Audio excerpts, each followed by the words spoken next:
नमस्कार प्रिय विद्यार्थियों, आप सभी का एक बार फिर से स्वागत है आपके अपने यूट्यूब चैनल स्टडी एसीसी के ऑनलाइन प्लेटफॉर्म पर। मित्रों, आज का जो हमारा वीडियो है वो है दोस्तों कक्षा 12 की पुस्तक आरओए भाग 2 का पाठ 3। बात सीधी थी पर, जिसे कुंवर नारायण के द्वारा लिखा गया है। और दोस्तों ये जो पाठ है, जो कविता है बात सीधी थी पर, इसे कोई दूसरा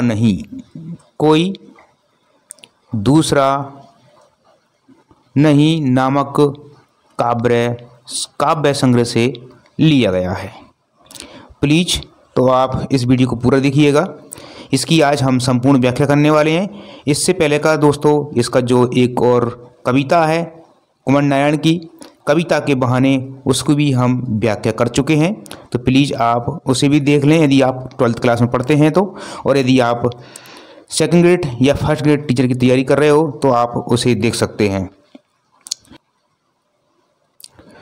दोस्तों एक और बात है कि कक्षा 12 की हिंदी की जो पुस्तक है उसके सभी पार्ट मैंने लगभग जो है यूट्यूब पर अपलोड कर दिए हैं, तो प्लीज़ आप कोशिश करें, देखें उनको। देखिए तो दोस्तों, बात सीधी थी पर एक बार भाषा के चक्कर में जरा टेढ़ी फंस गई। उसे पाने की कोशिश में भाषा को उल्टा पलटा, तोड़ा मरोड़ा, घुमाया फिराया कि बात या तो बने या फिर भाषा से बाहर आए, लेकिन इससे भाषा के साथ साथ बात और भी पेचीदा होती चली गई। तो कवि ने इस कविता के माध्यम से दोस्तों क्या कहा है, देखिए। बात सीधी थी पर एक बार भाषा के चक्कर में जरा टेढ़ी फंस गई। कवि वर्णन करते हुए कहते हैं कि बात सीधी थी, सरल थी, परंतु कवि यानी कि कुंवर नारायण इसे प्रभावपूर्ण भाषा में व्यक्त करना चाहता था और भाषा को आकर्षक बनाने के चक्कर में वह उसका जो कथ्य है, उसकी जो सरलता है वो नष्ट हो गई। यानी भाषा की बात की कथ्य सरलता नष्ट हो गई, अर्थात भाषाई प्रभाव दिखाने के चक्कर में उसकी सरलता भी समाप्त होती चली गई। आगे देखिए, उसे पाने की कोशिश में भाषा को उल्टा पलटा, तोड़ा मरोड़ा, घुमाया और फिराया। आगे देखिए, कवि ने बात की सरलता को नष्ट होने से बचाने के लिए भाषा में संशोधन किया, शब्दों को उसने बदला और वाक्य रचना में फेरबदल किया। घुमाया फिराया मतलब फेरबदल किया कि बात या तो बने या फिर भाषा से बाहर आए, लेकिन इससे भाषा के साथ साथ बात और पेचीदा होती चली गई। तो उसने प्रयास किया, कवि ने प्रयास किया कि बात की जो सरलता है वो बनी रहे, तथा भाषा की जो क्लिष्टता है और दिखावटीपन रूप से छुटकारा मिले, परंतु इससे भाषा के साथ साथ बात और अधिक पेचीदा होती चली गई, अर्थात और अधिक उलझती चली गई। आगे देखिए दोस्तों, सारी मुश्किल से धैर्य को समझे बिना मैं पेच को खोलने के बजाय उसे बेतरह कसता चला जा रहा था, क्योंकि इस करतब पर मुझे साफ सुनाई दे रही थी तमाशाबीनों की शाबाशी और वाह वाह। तो आगे कवि जो है वर्णन करते हुए कहते हैं कि सारी मुश्किल को धैर्य से समझे बिना मैं पेच को खोलने के बजाय उसे बेतरह से कसता चला जा रहा था। तो कवि वर्णन करते हुए कहते हैं कि भाषा के चक्कर में फंसी सीधी बात को धैर्य पूर्वक सुलझाने की कोशिश करने पर वह और अधिक उलझती चली गई। जिस प्रकार से आगे कई वर्णन करते हुए कहता है कि जिस प्रकार से पेच ठीक न लगे तो उसे खोलकर बार बार कसने से उसकी चूड़ी मर जाती है। ठीक उसी प्रकार भाषा का बेवजह पेच कसने से उसकी बात जो है वो सहज और स्पष्ट होने के बजाय और अधिक अर्थहीन होती चली जाती है। ठीक उसी प्रकार बेवजह भाषा का पेच कसने से जो बात है, जो कथ्य है, वो सरल और स्पष्ट होने के स्थान पर होने के बजाय वह और अधिक अर्थहीन होती चली जाती है। आगे देखिए, क्योंकि इस करतब पर मुझे साफ सुनाई दे रही थी तमाशाबीनों की शाबाशी और वाहवा।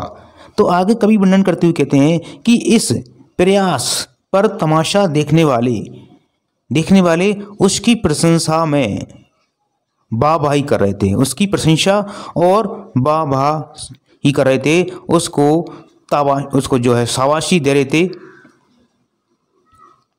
आगे देखिए, आखिरकार वही हुआ जिसका मुझे डर था। जोर जबरदस्ती से बात की चूड़ी मर गई और वह भाषा में बेकार घूमने लगी। आखिरकार वही हुआ जिसका मुझे डर था। जोर जबरदस्ती से बात की चूड़ी मर गई और वह भाषा में बेकार घूमने लगी। तो आगे कवि वर्णन करते हुए कहते हैं कि इस शाबाशी से भ्रमित होकर कवि भाषा के पेच को और अधिक कसता चला जा रहा था। परिणाम यह हुआ कि कथन उसी प्रकार निष्प्रभावी हो गया जिस प्रकार से पेच को जबरदस्ती कसने से उसकी चूड़ी मर जाती है और वह अपने स्थान पर बेकार में ही घूमने लगता है। आगे देखिए दोस्तों, हारकर मैंने उसे कील की तरह उसी तरह ठोक दिया। हारकर मैंने उसे कील की तरह ठोक दिया। कवि कहता है कि जब वह चमत्कारपूर्ण भाषा का प्रयोग बलपूर्वक करके भी अपने सरल मनोभावों को व्यक्त नहीं कर पाया तो निराश होकर उसने भावों को उसी क्लिष्ट भाषा में भर दिया जिस प्रकार से ये कार्य ऐसा ही था जैसा कि कोई पेच की चूड़ी मर जाने पर उसे कील की तरह ठोक दिया जाता है। एक बार फिर से देखना इन लाइन को दोस्तों आप, हारकर मैंने उसे कील की तरह उसी जगह ठोक दिए। तो कवि कहता है कि जब वह चमत्कारपूर्ण भाषा का प्रयोग बलपूर्वक प्रयोग करके भी अपनी जो है भाषा को सरल मनोभावों व्यक्त नहीं कर पाया तो निराश होकर उसने भावों को उसी क्लिष्ट भाषा में भर दिया कि जिस प्रकार से कोई पेच की चूड़ी मर जाने पर उसे कील की तरह हथौड़े से ठोक दिया जाता है। आगे देखिए दोस्तों,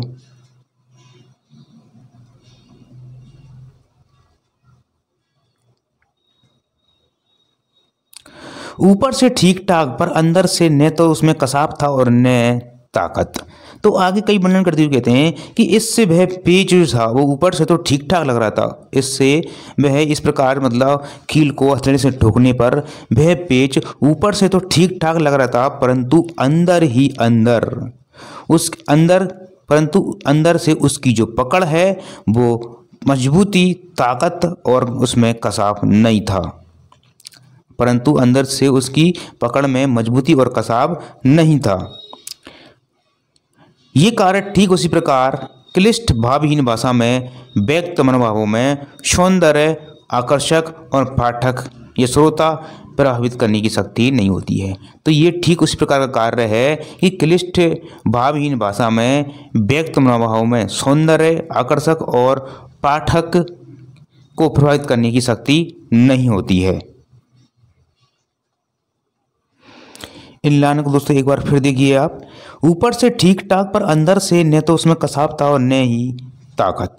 तो कवि वर्णन करते हुए कहते हैं कि इससे वह पेच ऊपर से तो ठीक ठाक लग रहा था परंतु अंदर से उसकी जो पकड़ थी वो मजबूती और कसाव उसमें नहीं था। तो ठीक उसी प्रकार क्लिष्ट भावहीन भाषा में व्यक्त मनोभावों में सौंदर्य, आकर्षण और पाठक को प्रभावित करने की शक्ति होती है, वो इसमें नहीं होती है। आगे देखिए दोस्तों, बात ने बात ने जो एक शरारती बच्चे की तरह मुझसे खेल रही थी, मुझे पसीना पोंछते देखकर पूछा, क्या तुमने भाषा को सहूलियत से बरतना नहीं सीखा? तो आगे कवि वर्णन करते हुए कहता है कि कवि अपनी असफलता पर निराश है, कवि अपनी असफलता पर निराश है और बेचैन होकर वह बार बार पसीना पोंछ रहा था। ये देखकर उसके मन के भाव किसी शरारती बच्चों की तरह उसे छेड़ने लगे। उन्होंने उससे पूछ लिया कि वह सरल भावों की व्यंजना के लिए सरल सुबोध भाषा का प्रयोग क्यों नहीं करना सीख पाया। उन्होंने कवि से पूछा कि क्या वह सरल भावों की व्यंजना के लिए व्यक्त करने के लिए सरल सुबोध भाषा का प्रयोग क्यों करना नहीं सीख पाया। तो मित्रों, इस प्रकार का ये इसका अर्थ है, व्याख्या है इसकी। यदि आपको पसंद आए तो प्लीज़ लाइक कीजिए, चैनल को सब्सक्राइब कीजिए। धन्यवाद दोस्तों।